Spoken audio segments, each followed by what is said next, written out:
તમામ વિદ્યાર્થીઓ વતી અને પૂરી ટીમ વતી યુવરાજસિંહનો ખૂબ ખૂબ આભાર કે તમે તમારા કિંમતી સમયમાંથી સમય કાઢી અહીંયા ઉપસ્થિત થયા. નમસ્કાર સાહેબ. નમસ્કાર બોલો. હા, આશીષ બોલું છું સાહેબ. હા બોલો. હા, તો એમાં શું સર, ફોરેસ્ટ માટે અમે 13 જૂન આસપાસ રૂબરૂ મુલાકાત લીધી હતી અને મારી મચડીની ને માંડ 3-4 ક્વેશ્ચન સુધર્યા હતા. 110 માર્ક્સ હતા સાહેબ. હવે એમાં નામ નથી આવ્યું. પાછો CCE માં સેમ ક્વેશ્ચન થયો છે. 12 ક્વેશ્ચન જેટલા રદ થયા છે CCE માં સાહેબ. એટલે 88 માર્કે મેરિટ બને. એટલે એમાં સાહેબ 3-4 ક્વેશ્ચન સુધરે એમ છે. તો હવે 6 તારીખ સુધીનો સમય છે, પછી કોઈ સાંભળશે નહીં અમારું.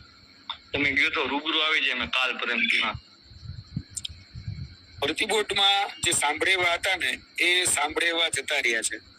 જેને ખરેખર વિદ્યાર્થીઓ પ્રત્યે થોડીક લાગણી હતી એ વ્યક્તિઓ જતા રહ્યા છે.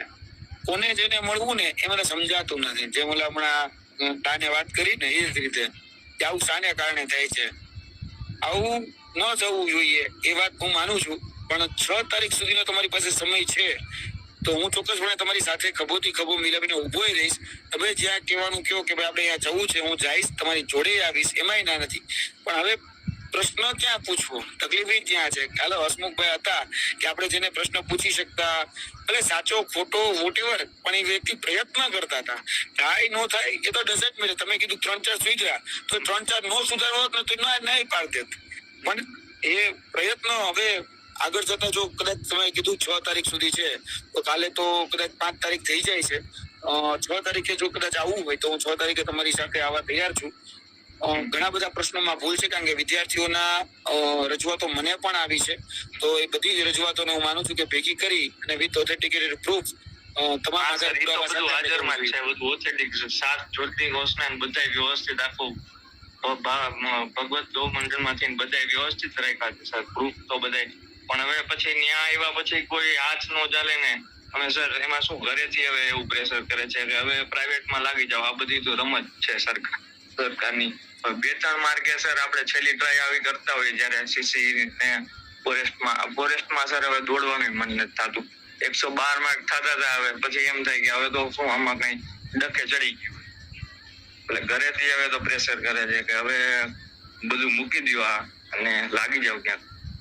ઘણા મિત્રો છે ને આ પ્રશ્ન બનતો હોય છે. ઘણા મિત્રો હિંમત હારી જતા હોય છે અથવા ઘરે તેમને એવું સૂચન આપવામાં આવે છે. આમાં છે ને આ એક્ઝામ છે, આ જીવનની કોઈ પરીક્ષા નથી. એટલે કોઈ એવું ક્યારે અવળું પગલું નહીં કરવાનું અને એવા નબળા વિચાર નહીં કરવાના. પણ હવે જો આ 2-3 માર્કે આમાં ઘણા બધા કેસ છે ને સામે આવતા હોય છે. મારે યુવરાજસિંહ પાસે તો એવા ઘણા બધા કેસ છે કે જેઓ છે ને આત્મહત્યા સુધી પહોંચી જતા હોય. અને અમે પાછા વાળીએ છીએ કે તમે આ કોઈ જીવનની અંતિમ પરીક્ષા નથી. એક પરીક્ષામાં ફેલ થયા, બીજી પરીક્ષામાં ફેલ થયા એટલે તમે સીધું એવું નબળું વિચાર કરો છો. એવું તમારે જરાય વિચારવાનું નથી. એટલે પ્રયત્ન ચાલુ રાખવાના છે. હું તમારી વસ્તુ સમજી ગયો છું. યુવરાજભાઈ સાથે આવશે, એમને કીધું છે એટલે ચોક્કસપણે આવશે. તમે એમને મળજો રૂબરૂ. कवि पास में एक सुंदर रचना है, सबसे खतरनाक होता है हमारे सपनों का मर जाना. એટલે સપનાઓ જોવાનું બંધ નથી કરવાનું. કદાચ હા પેલું સપનું સાકાર નથી થતું તો બીજામાં પ્રયત્ન કરવાનો છે, કારણ કે આ સ્પર્ધા છે અને આ સ્પર્ધાની અંદર આપણે ટકી રહેવાનું છે. હું માનું છું કે ભૂલ તમારી નથી, ભૂલ સિસ્ટમની છે, ભૂલ એ પ્રક્રિયાની છે, ભૂલ એ પ્રણાલીની છે કે જેનો ભોગ તમે બની રહ્યા છો. એ વાત હું સમજી ગયો છું, એમાં ના જ નથી. પણ એ પ્રક્રિયા, એ પ્રણાલી, એ સુધારવાની જવાબદારી પણ આપણી છે. એઝ અ નાગરિક તરીકે એઝ એ આપણી પણ રિસ્પોન્સિબિલિટી અને વિથ એકાઉન્ટેબિલિટી આપણી પણ ફિક્સ થાય છે એઝ એ સિટીઝન. કેમ કે આપણી નાગરિક તરીકેની ફરજ છે. જો તમે આર્ટિકલ 5-11 વાંચ્યા હોય તો એમાં પણ આપણી નાગરિક તરીકેના ફરજો છે ને, રાઇટ્સ જે છે ને આપણે જે મળેલા છે ને, એને પણ આપણે ધ્યાનમાં રાખીને ચાલવાનું છે. આપણે બધા માટે અવાજ ઉઠાવવાનો છે, એમાં ના જ નથી. જ્યાં સુધી મારામાં દમ છે ત્યાં સુધી હું ઉઠાવીશ જ. હું અને ત્યાં સુધી હા વિદ્યાર્થીઓ મને ટ્રોલ કરી નાખે છે ને, વાત જવા દો, પણ હું ક્યારેક નાસીબ જ નથી થતો. હું એવું વિચારું છું કે ભાઈ ઈ ટ્રોલ કરે એનાથી મને શું. મને એવું લાગ્યું કે ના, ખરેખર ફોરેસ્ટના પ્રશ્નમાં સત્યતા હતી તો એમાં પડવાનું કે ભાઈ CBIT પદ્ધતિને કારણે નુકસાન થયું વિદ્યાર્થીઓનું, નોર્મલાઇઝેશન માર્ક જાહેર ન કરવા, ભાઈ શું ચોરી છુપાવતા હશે. અને ભૂલ જો હું જેવું છે એવું કહું છું તમને, ભૂલ છે ને એ ગૌણ સેવાના સચિવની નહોતી. ભૂલ એ જે કોન્ટ્રાક્ટ જે એજન્સીને આપવામાં આવ્યો એ ટાટા કન્સલ્ટન્સીની હતી. હવે હું એક તમને સિમ્પલ કહી દઉં છું. ટાટા કન્સલ્ટન્સી TCS બરોબર, એક બહારના રાજ્યની કંપની અહીંયા પ્રશ્નોને ટ્રાન્સલેટ કરીને આપે. હવે એ ટ્રાન્સલેશન કરીને આપણે પાછું એને મેલ કરવાનો.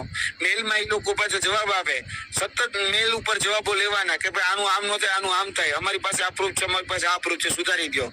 હવે એને સુધારવું હોય તો સુધારે, ન સુધારવું હોય તો ન સુધારે. એની મનમાની પણ કરતા. છતાં પણ સાહેબે પ્રયત્ન એવો કર્યો કે જ્યાં સુધી પ્રશ્ન ન સુધરે ને ત્યાં સુધી એને પૈસા દેવા નથી થતા. પ્રયત્ન ફૂલ થયા, પણ અમુક વ્યક્તિ છે ને એ સિસ્ટમ સામે તૂટી જતો હોય છે. કારણ કે ઉપરથી પછી ફોન આવે કે પૈસા દઈ દો, તો શું કરવાનું મને સમજાવો તમે. કારણ કે ટાટા કન્સલ્ટન્સી ફંડ કોને આપે? પીએમ કેર ફંડમાં તમે જોયું હશે. ટાટા કન્સલ્ટન્સી ઇલેક્ટ્રોલ બોન્ડમાં કોને ફંડ આપે? તમે જોયું હશે. આજે એના આંકાઓ ઈ છે. આજે વાઇસે વર્ષા બિઝનેસની આપલે થાય છે કે ભાઈ તમે 200 કરોડનો કોન્ટ્રાક્ટ આયા રાખો, હું તમને અહીંથી 50 કરોડ કમાઈ દઈશ. આખા કેટલા રૂપિયા ગયા તમને ખ્યાલ છે?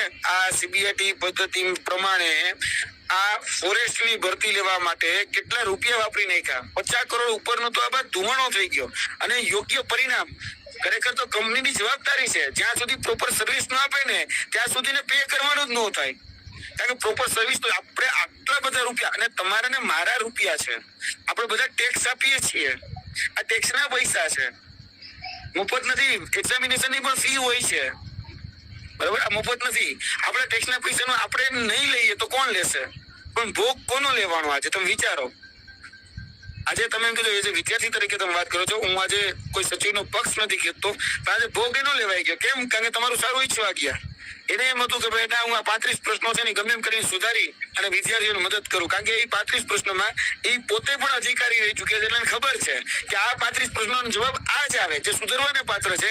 અને જે કંપની, જે એજન્સી છે, સુધારી નથી દેતી. ભૂલ કોની?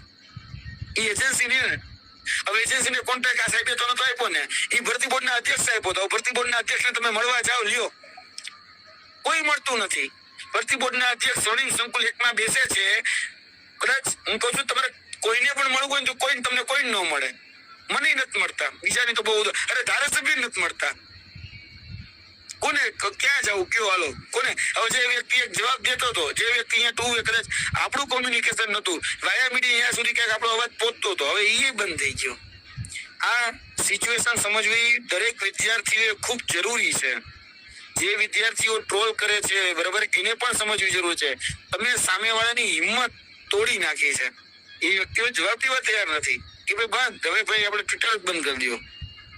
જે માધ્યમથી જે આવતી હતી, સંવાદો થતા હતા, સંવાદનું માધ્યમ તૂટી જવું ને એ ખરેખર બહુ મોટી તિરાડ હોય છે. ભલે કદાચ તમને આજે નથી દેખાતી, પણ બહુ મોટી તિરાડ એ ભવિષ્યમાં ખાઈ બની જશે. આજ ખબર પડી જાય ને કે ભાઈ હા મારે આ કરવાનું છે, તો એના માટે મારી તૈયારી હોય. ક્યારેક મને ખબર પડી જાય કે આ મારે નથી કરવાનું. જવાબ છે ને કે મળવો જોઈએ કે હા કે નામાં. હવે જવાબ જ ન મળે તો તમે અનિશ્ચિતતા માર્યો તો આ બહુ મોટી તકલીફ છે. એટલે આ તકલીફમાંથી બહાર નીકળવું ખૂબ જરૂરી છે બધાને, આપણે બધાને, સારા વ્યક્તિઓને. હા દિનેશ.